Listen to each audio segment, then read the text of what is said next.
Assalamualaikum warahmatullahi wabarakatuh. Hai semua, jumpa lagi di channel Catatan Apoteker. Di video kali ini kita akan membahas terkait apa saja sih faktor-faktor yang mempengaruhi derajat keasaman plasma sehingga pH darah bisa menjadi lebih tinggi atau pH darah bisa menjadi lebih rendah. Oke, selamat menyaksikan.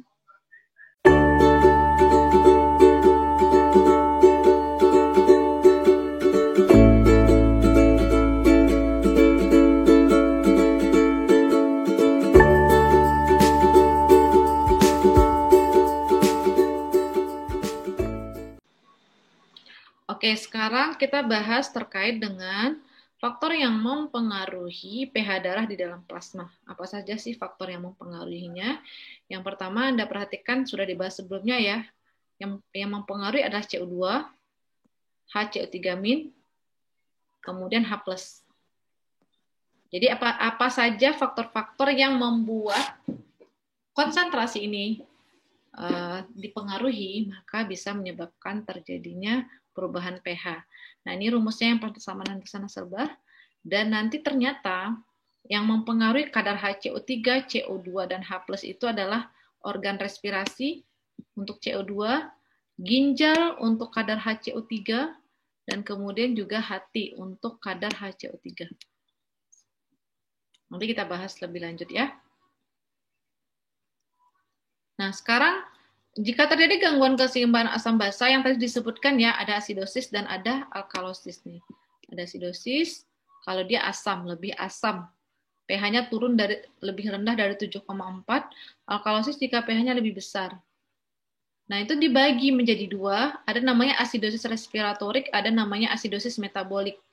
Respiratorik berarti ini kaitannya dengan paru-paru. Tadi kita belajar ya, berkaitan dengan paru-paru. Kalau ini berkaitan dengan ginjal, dengan hepar, pokoknya segala sesuatu di luar paru-paru. Alkalosis juga begitu. Jadi dua ya. Asidosis metabolik dan respiratorik jika terjadi pada pH darah kurang dari 7,36 disebabkan oleh HCO3 terlalu rendah. Anda ingat tadi persamaan dasar Nasselbach ya? pH sama dengan pKa ditambah log konsentrasi HCO3 per konsentrasi CO2. Jika kalau dia asidosis, berarti pasti HCO3-nya rendah. Makanya nilai pH-nya jadi turun. HCO3 berbanding lurus dengan pH. Kalau HCO3 tinggi, pasti pH juga akan tinggi. Kalau HCO3 turun, maka pH-nya juga akan turun. Berbanding terbalik dengan CO2. Kalau CO2-nya terlalu tinggi, maka dia akan pH-nya turun, sehingga terjadi asidosis. Asidosis metabolik berkaitan dengan HCO3 di dalam darah. Bukan hal-hal yang berkaitan dengan CO2. Jadi kita bahas fokus dulu ke asidosis metabolik. Penyebabnya apa? Nah ini, Anda perlu hafal setiap item yang ada di sini ya.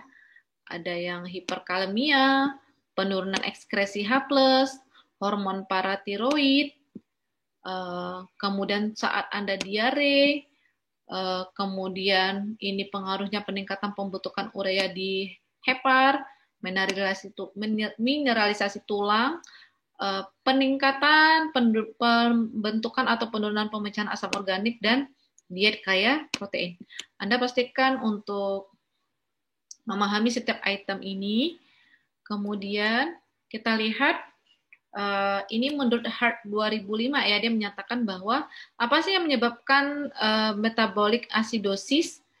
Nah, di sini ya, acidosis metabolik jika terlalu banyak asam laktat. Nih, senyawa-senyawa seperti ini, kalau banyak nanti juga akan bisa menyebabkan terjadinya asidosis. Ada diare, ada masalah pada renal, misalnya penggunaan obat diuretik yang menyebabkan banyaknya urin yang dikeluarkan, itu juga nanti akan menyebabkan asidosis metabolik. Kenapa? Karena ketika meminum obat diuretik berarti HCO3 juga ikut banyak dikeluarkan ya. HCO3 loss lebih banyak dikeluarkan saat Anda diare, HCO3 juga banyak dikeluarkan. Saat Anda urinasi, apalagi pakai obat diuretik, itu adalah obat yang meningkatkan volume urin sehingga juga banyak HCO3 yang dikeluarkan. Akibatnya HCO3 turun, otomatis pH-nya juga akan turun. Sekarang kita lihat penyebab asidosis. Kita bahas satu-satu di sini. Yang pertama adalah jika Anda mengkonsumsi senyawa-senyawa yang tinggi sifat asamnya, apakah di asam laktat, asam lemak, asam asetat, tentunya akan meningkatkan formasi H+. Kalau formasi H+ meningkat di sini, konsentrasi H+ meningkat. Kalau dia meningkat, berarti pH menjadi lebih asam. Kemudian yang kedua, mineralisasi atau pembentukan tulang. Ketika Anda pembentukan tulang, maka HCO3- akan lebih banyak dipakai masuk ke dalam tulang. Karena HCO3- nanti akan membentuk fosfat, karbonat, nanti masuk ke dalam tulang, membentuk formasi tulang. Akibatnya apa? HCO3- menjadi turun. Jika turun, otomatis pH juga jadi turun di sini. Makanya terjadi asidosis. Kita nggak bahas paru-paru ya. Kalau paru-paru nanti kaitannya dengan CO2. Karena kita bahasnya adalah asidosis metabolik CO2. Jadi kalau dia terkait dengan paru-paru, di mana CO2 itu meningkat kadarnya karena hipoventilasi. Hipoventilasi itu adalah Anda bernafasnya lebih lambat. Kenapa bisa lebih lambat? Mungkin ada sumbatan di dalam paru-paru, mungkin ada mukus yang menumpuk di sana, atau ada bagian dari paru-paru yang rusak. Nah, itu bisa mengakibatkan hipoventilasi sehingga CO2 jadi meningkat. Kalau CO2 meningkat, tentunya pH darah juga akan turun karena dia berbanding terbalik. Itu yang ketiga. Yang keempat, hiperkalium. Hiperkalium yang penting Anda ingat intinya kalau hiperkalium di sini juga akan mengakibatkan HCO3- ekskresinya meningkat. Kalau meningkat ekskresinya, maka dia akan mengakibatkan asidosis. Kemudian yang kelima, renal failure, gangguan fungsi ginjal. Kalau gangguan fungsi ginjal terjadilah hipoaldosteron. Hipoaldosteron itu mengakibatkan ekskresi HCO3- meningkat. Jadi juga akan mengakibatkan terjadinya asidosis metabolik. Kemudian apa lagi? Di sini setiap metabolisme protein akan dihasilkan asam amino. Berarti akan dibentuk H+. Jadi setiap Anda makan protein, hewani, nabati, tentu di dalam tubuh akan dirubah menjadi asam amino kan? Berarti ada komponen H+-nya.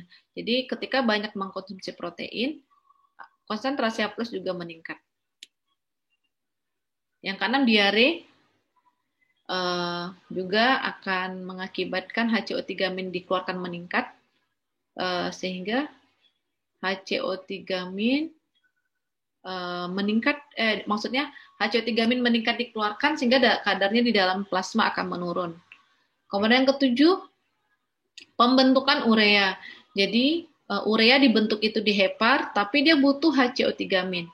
Jadi HCO3- ditambah NH4+ baru akan jadi urea, sehingga kalau terlalu banyak HCO3- yang dipakai, juga akan mengakibatkan terjadinya penurunan HCO3- sehingga pH menjadi turun. Nah, ini idealnya tubuh kita walaupun mengalami kondisi seperti ini tidak akan serta-merta langsung pH-nya jadi turun ya. Pasti akan ada homeostasis. Misalnya kalau dia HCO3-nya turun, maka tubuh kita akan berusaha mengupayakan supaya di ginjalnya dikompensasi. Atau jika masalahnya di hepar, maka ginjalnya akan berusaha untuk tidak banyak nih mengeluarkan HCO3-nya.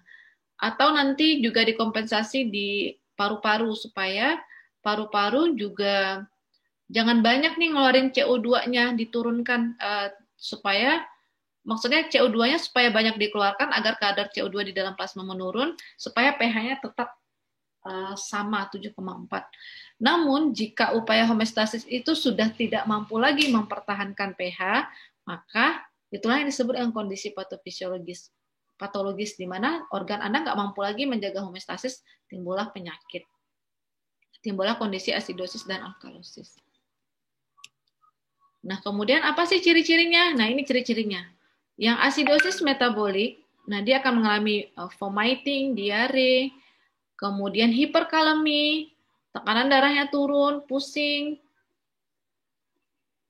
Nah, menurunnya kemampuan ginjal untuk mengekskresikan asam. Nah, sehingga dia akan mengalami asidosis metabolik. Penyebabnya apa? Nah, ini bisa renal failure, diare yang berat. Kompensasi gimana? Nah, jadi nanti intinya di terakhir saya sampaikan ya, kalau Anda masalahnya di metabolis, pasti nanti kompensasinya adalah di sistem respirasinya.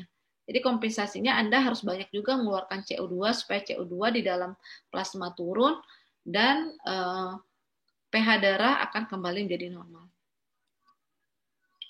Treatmentnya gimana Bu kalau asidosis? Kalau Anda mengalami asidosis, biasanya dokter akan memberikan karbonat atau memberikan ini basa karbonat. Diberikan NaHCO3.